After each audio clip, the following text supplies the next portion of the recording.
এই মুহূর্তে আমরা দেখব আরও একটি গুরুত্বপূর্ণ মডেল প্রশ্নপত্রের সেট 2025 একাদশ শ্রেণী সেমিস্টার 2 পরীক্ষার জন্য নিউট্রিশন বা পুষ্টি বিজ্ঞান থাকতে আরও একটি গুরুত্বপূর্ণ প্রশ্নপত্র, যেখানে কিন্তু 1 ঘন্টা 30 মিনিট বলা রয়েছে এবং যেখানে কিন্তু বলা রয়েছে অবশ্যই ফুল মার্কস 35। দেখবো একবার প্রশ্নগুলো ঠিক কেমন রয়েছে। এবং আমাদের এখানে শুরুতেই প্রশ্ন রয়েছে, দেখো সংক্ষিপ্ত উত্তর ভিত্তিক প্রশ্নাবলী 2x8, যেখানে 16। প্রথম প্রশ্ন, ছদ্ম ভিটামিন কাকে বলে এবং এর উদাহরণ দাও। অথবা প্রশ্ন, বন্ধ্যাত্ব প্রতিরোধী ভিটামিন কাকে বলে, কেন বলা হয়। দেখো বি দাগে কোন প্রশ্নপত্র বলেছে, পিপি ফ্যাক্টর বলতে কি বলছো, এবং অথবা দিয়ে প্রশ্ন, প্রিবায়োটিক এবং প্রোবায়োটিকের মধ্যে দুটি পার্থক্য লেখো। সি দাগের প্রশ্ন কি বলেছে, দেখো প্রধান খনিজ উপাদান বা ম্যাক্রো উপাদান বলতে কি বলছো, হাইপোক্যালসেমিক টিটেনি কি আমাদের দেহে অক্সিজেন পরিবহনে রক্ত, লোহা এবং আয়রনের ভূমিকা লেখো।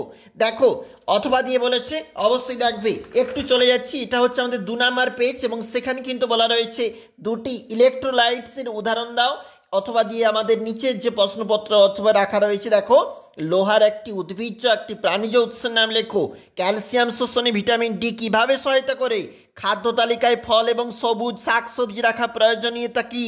স্বল্প মূল্যের কিছু সুষম খাদ্যের উদাহরণ দাও। ফাস্ট ফুড এবং জাঙ্ক ফুডের মধ্যে পার্থক্য লেখো। রান্না করার সময় শাকসবজির পুষ্টিমূল্য কিভাবে বজায় রাখবে। রেফারেন্স উত্তমেন বলতে কি বলছো, গাঁচানো পদ্ধতিতে তৈরি করা খাদ্যের উপকারিতা কি। দেখো দ্রাব্যতার ভিত্তিতে উদাহরণসহ ভিটামিনের শ্রেণীবিভাগ, কোন ভিটামিনের অভাবে চিলোসিস রোগটি হয়। এছাড়াও গুরুত্বপূর্ণ প্রশ্ন একটু চলে যাচ্ছি, এটা হচ্ছে পরবর্তী যে পেজটা আমাদের এখানে বলেছে এবং সেখানে একটু গুরুত্বপূর্ণ প্রশ্ন দেখতেছি। দেখো মানবদেহের তৃষ্ণা কেন্দ্রটি কোথায় অবস্থিত, জলের 4টি উল্লেখযোগ্য কাজ লেখো। ভিভিআই রয়েছে। ফ্লোরিনকে দ্বিমুখী তলোয়ার বলা হয় কেন। অথবা এখানে আরেকটা প্রশ্ন, লোহা শোষণ ব্যাহত হওয়ার গুরুত্বপূর্ণ কারণগুলি লেখো। খাদ্য পরিকল্পনা করার সময় কি কি বিষয় মাথায় রাখতে হবে।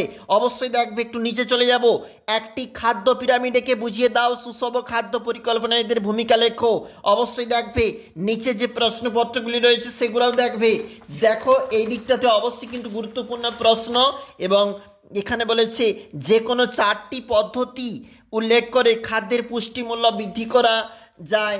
প্রাক বিদ্যালয়গামী শিশুদের খাদ্য পরিকল্পনা মূল শর্তাবলী। অবশ্যই দেখবে কিন্তু প্রতিটি প্রশ্নই গুরুত্বপূর্ণ।